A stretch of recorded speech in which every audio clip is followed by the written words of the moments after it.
It started with a broadcast the alien commander never intended to watch. Standing aboard the flagship of his fleet, he gazed through the enormous viewport at a green and blue planet below. Earth. His race had conquered dozens of worlds, and each victory had been swift, predictable, and decisive. Humanity, to him, was no different, an obstacle, not a threat. But this human signal had caught his attention. What he dismissed as a trivial distraction had somehow slipped through the fleet's encryption filters. Now it played on the main monitor of his command deck, flickering faintly in the shadowy glow of alien consoles. On the screen, a human crowd stood gathered under a dreary gray sky. The scene was unremarkable at first, people of all ages huddled together, shoulders hunched against the cold.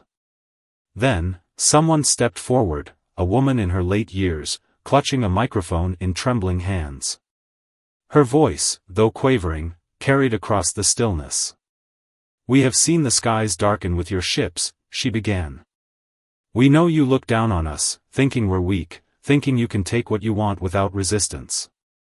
But if you knew us, if you truly understood humanity, you'd be afraid. Not of our weapons, not of our technology. You'd be afraid of what's in here." She tapped her chest, her hand resting over her heart. A faint, defiant smile touched her lips as her eyes locked onto the camera. "Humanity has faced annihilation before, war, famine, disease. We've endured hardships that should have broken us 100 times over. Yet every time, we've risen stronger. Every time, we've defied the odds. And now, as you hover above us, thinking you hold all the power, I tell you this, you have no idea what you're about to face." The commander's grip on the edge of the control panel tightened. He felt a strange, unwelcome sensation, an unease that crept into his chest. The humans' weapons were primitive compared to his own. Their armies were disorganized.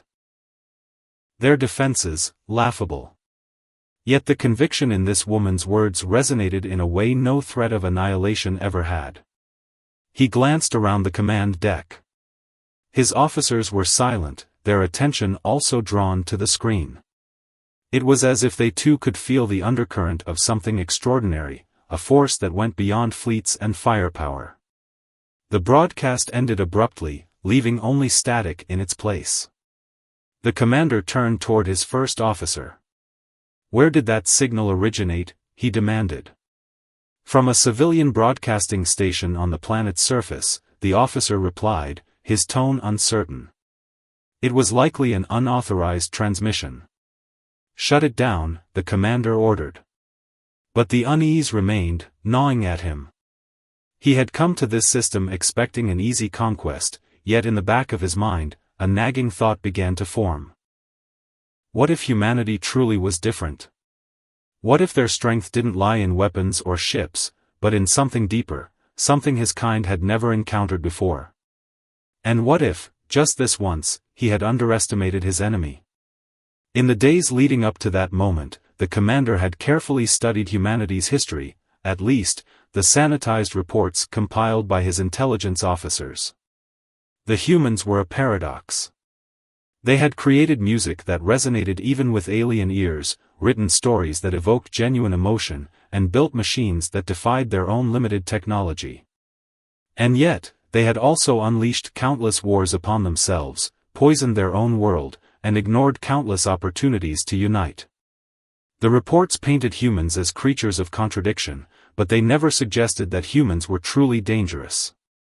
Certainly not to a species like his own, whose empire spanned dozens of star systems and whose military might had never been seriously challenged. But something about that broadcast lingered. It wasn't just the woman's words, it was the calm defiance behind them, the assurance that no matter what his fleet did, humanity would find a way to fight back. It was the same determination that had carried them through centuries of self-inflicted catastrophes and yet somehow left them stronger. The commander reviewed the intelligence files again. There were detailed accounts of human conflicts, countless wars fought over resources, ideology, and power. They had developed weapons that should have wiped them out long before they reached the stars. And yet, they persisted. Every time they faced extinction, they clawed their way back. How could a species so seemingly chaotic and self-destructive manage to endure? He called his chief intelligence officer to the command deck. "These humans," he began, "how do they keep surviving?" The officer, a tall and wiry figure with a permanently skeptical expression, raised an eyebrow. "Their survival is not a product of strategy or superior technology," he replied. "It's an anomaly." "An anomaly," the commander repeated. "Yes," the officer said. "Every logical model suggests they should have perished long ago. Yet they have a pattern of overcoming insurmountable odds. They adapt, often in unpredictable ways. Their resilience cannot be fully explained by any standard analysis."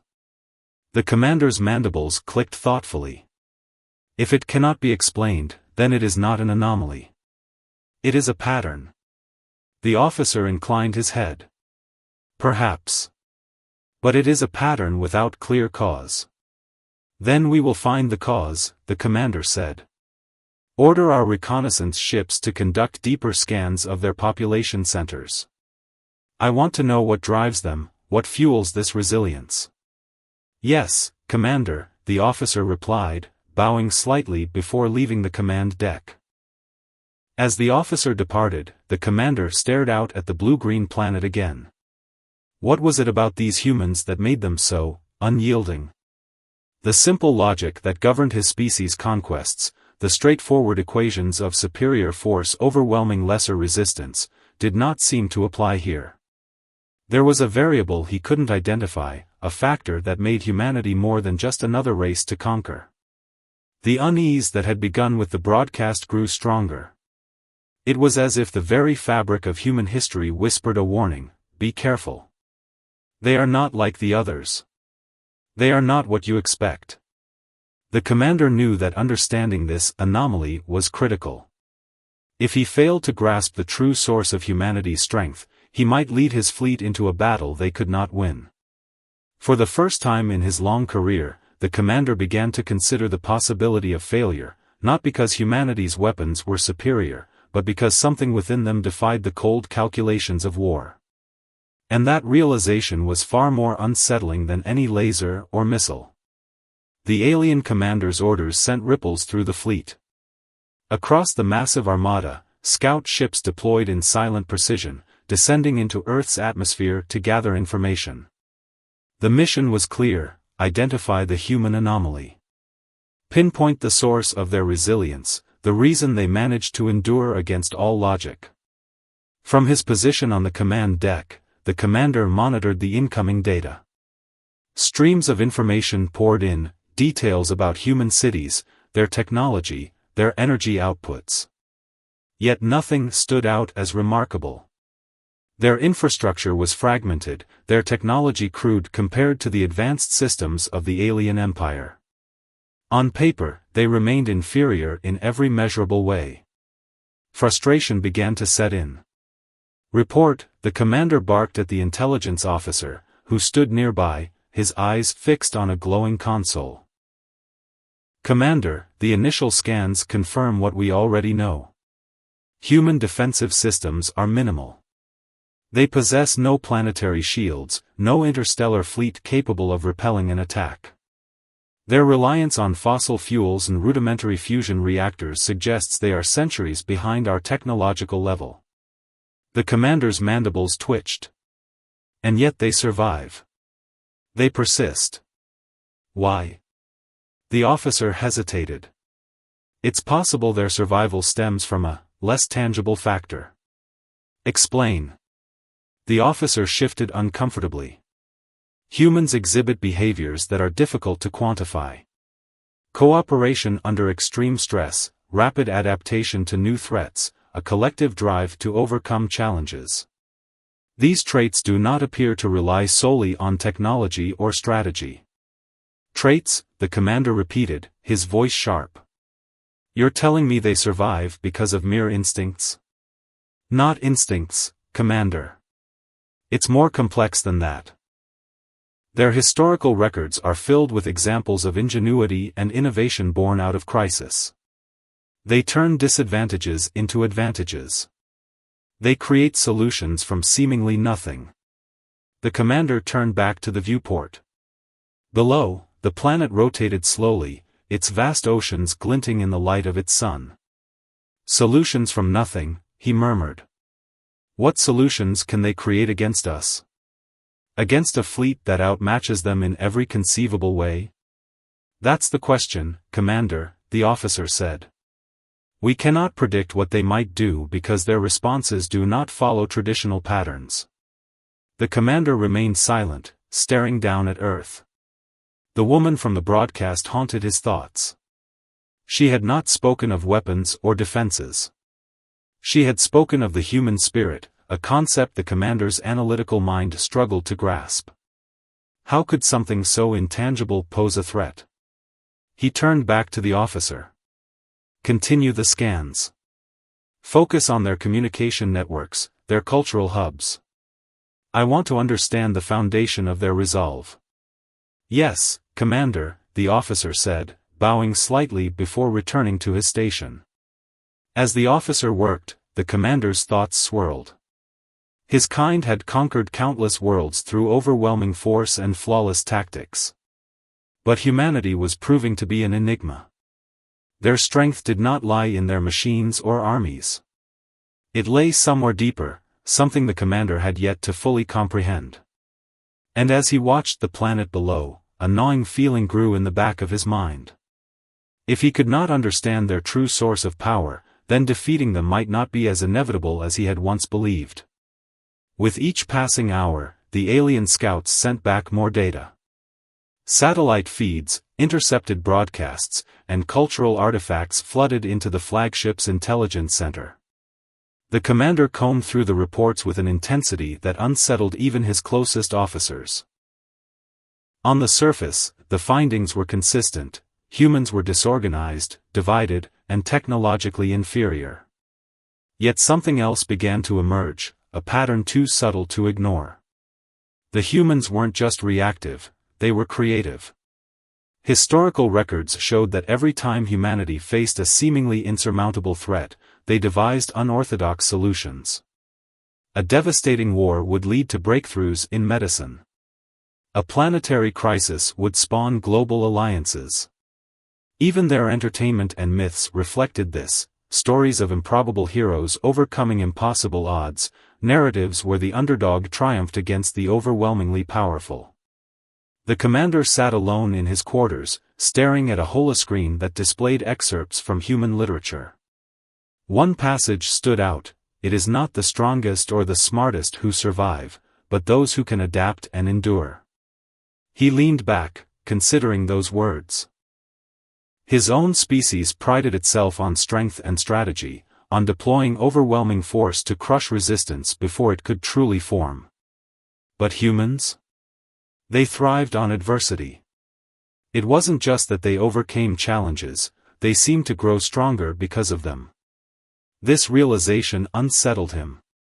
Victory, for his kind, was always a matter of outmatching the enemy's capabilities. But humans didn't play by those rules. They played by none of the rules he understood. Their ability to unite under pressure, to innovate in the face of annihilation, posed a threat no weapon could easily counter. Still, he needed more. The commander issued a directive: instead of simply observing humanity's technology, the scouts would now monitor human interactions. They would study how humans supported one another, how they faced fear and loss, and how they found strength in what should have been their greatest weaknesses. The reports that followed were illuminating. In one human city, a natural disaster had recently struck. The commander expected chaos, panic, and dissolution. Instead, he saw citizens rallying together, forming impromptu rescue teams, sharing resources freely. On the outskirts, where infrastructure had completely failed, communities were rebuilding by hand, using whatever scraps they could salvage. And then there were the stories, countless anecdotes of ordinary individuals performing extraordinary acts. A medic running into a collapsing building to save strangers. A pilot who defied orders to deliver supplies to those in need. These were not isolated events. They were part of a pattern, a culture of persistence and selflessness that defied logic. The commander closed his eyes, attempting to process it all. He had always believed that power came from strength, from superior technology and disciplined armies. But humans drew power from something far more complex. Their strength was in their connections, their relentless drive, and their capacity to see hope in even the direst situations. "Commander," his intelligence officer interrupted, stepping into the chamber. "The fleet is ready for the next phase of the campaign." "Hold," the commander said, his voice quieter than usual. "I'm not convinced we understand them yet. Keep the scouts active. I want a deeper analysis of their resilience." The officer hesitated.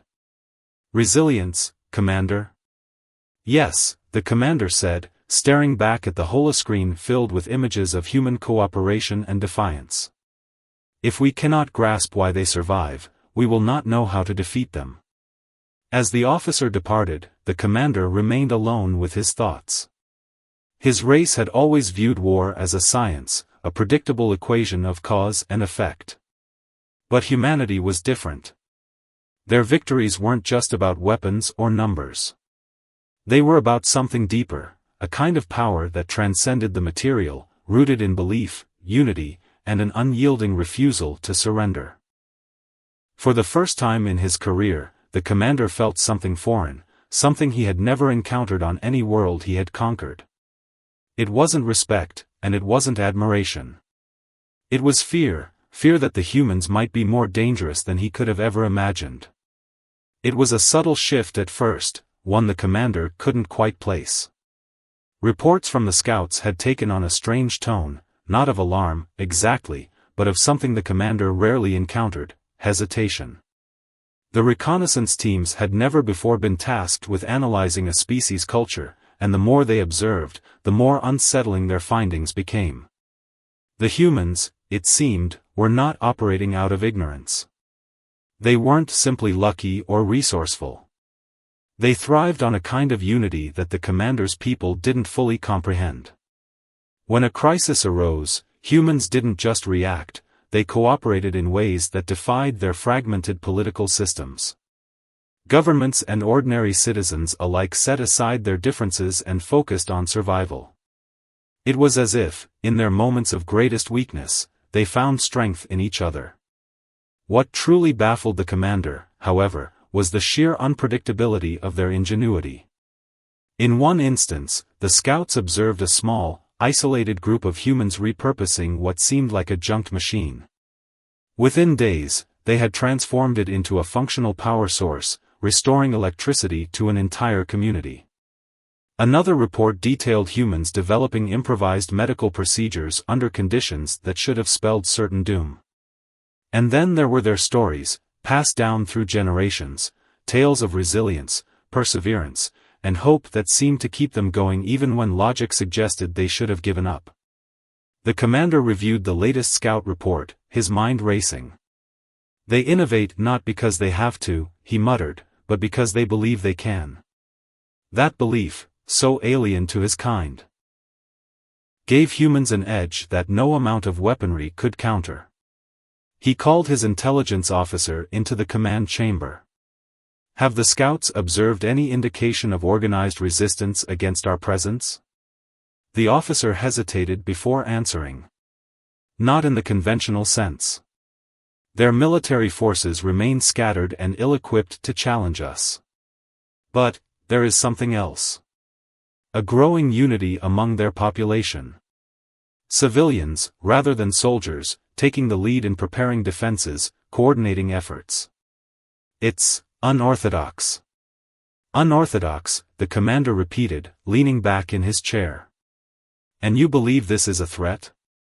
The officer glanced at his console, as if searching for the right words. "It's difficult to quantify. They are unlike any adversary we have faced. Their lack of advanced technology should make them vulnerable, yet their cohesion and ingenuity give them a kind of power that doesn't rely on conventional measures. If they continue to rally together, they may find ways to challenge us in unexpected ways. For a long moment, the commander said nothing.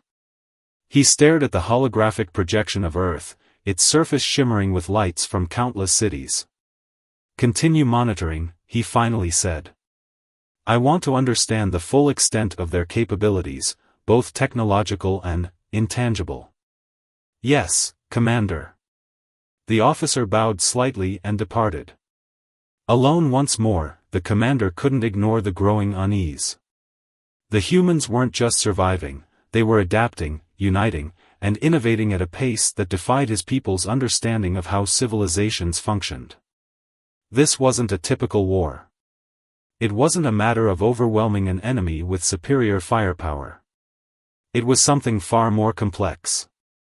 And for the first time in his career, the commander found himself wondering if the outcome was truly certain.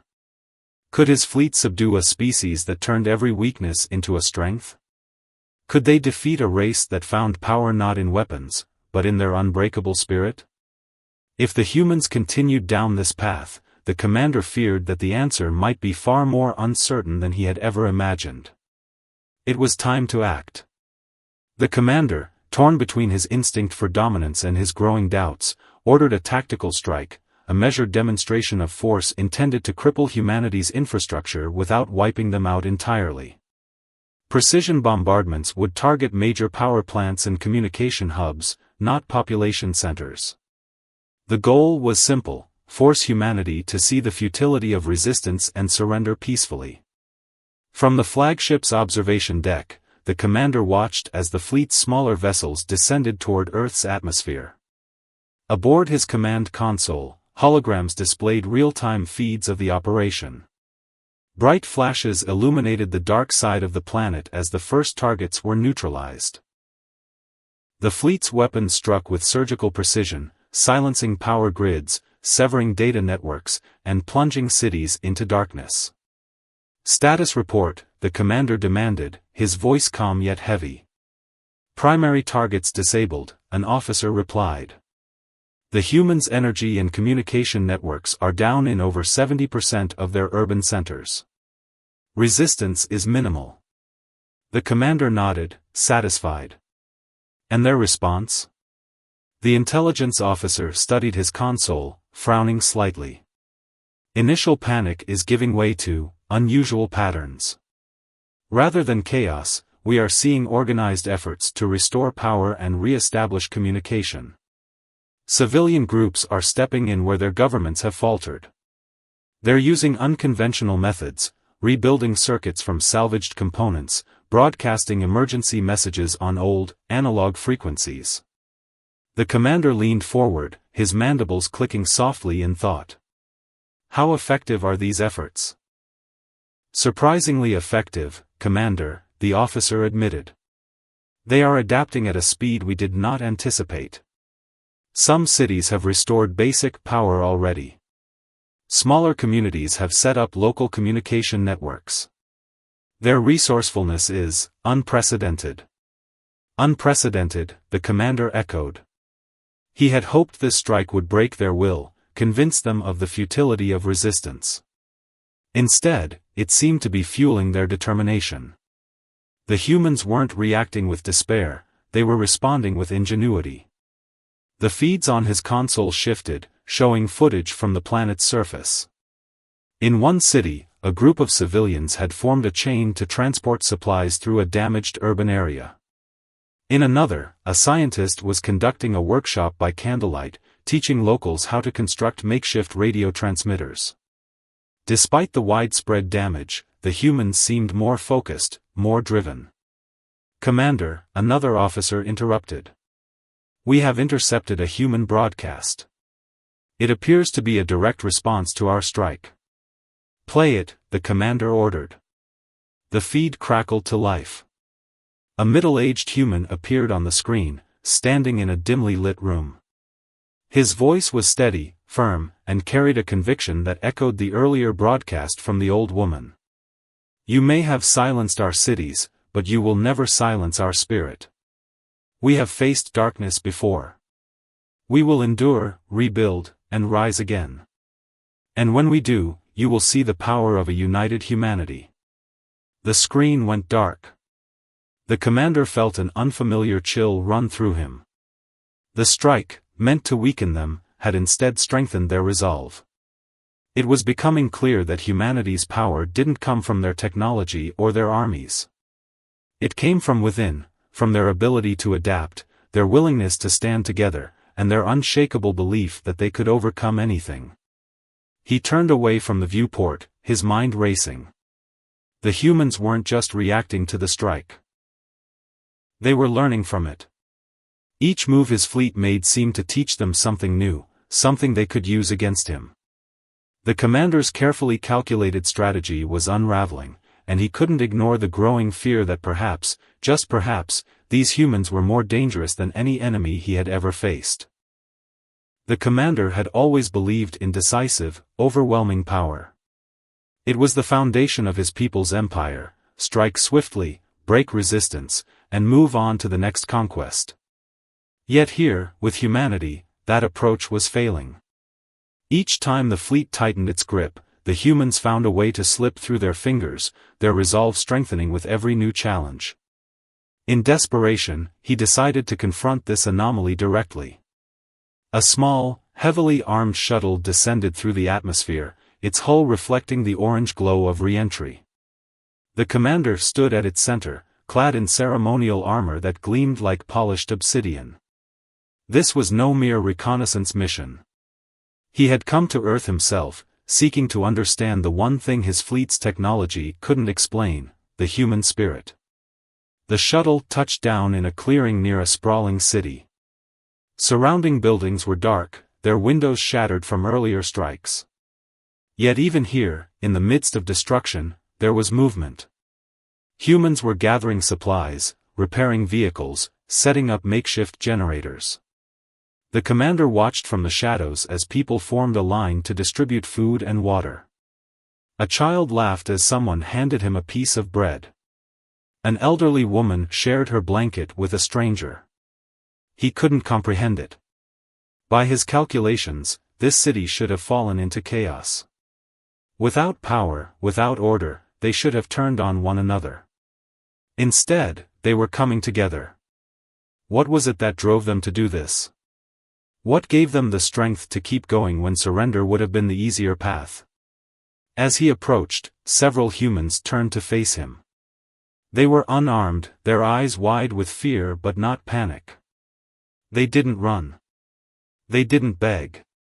They simply stood their ground, waiting to see what he would do. The commander stepped closer, lowering the energy lance he carried. He scanned their faces, searching for any sign of what set them apart. What he saw wasn't defiance or hatred. It was something deeper, something he couldn't quite name. Resolve, perhaps. Hope, even in the face of overwhelming odds. "I've come to understand," he said, his voice resonating through the translator embedded in his armor. The humans looked at one another, puzzled but not retreating. "What makes you endure?" One of them, a man with weathered hands and a bandaged arm, stepped forward. He didn't speak immediately. Instead, he gestured to the people behind him. "This," he said simply. "We endure because of each other." The commander tilted his head, studying the man. "You rely on one another." "Yes," the man said. "When things get bad, we don't turn away. We help. We work together. It's how we've always survived." The commander was silent for a moment, then nodded. "Your unity is what makes you strong." "Not just unity," the man said. "It's belief. Belief that things can get better. Belief that we can overcome." The commander considered these words carefully. He had seen countless species crumble when faced with his fleet's power. Their spirits had broken long before their defenses. But humans were different. They didn't just survive, they believed. They believed in each other, in their future, in something greater than themselves.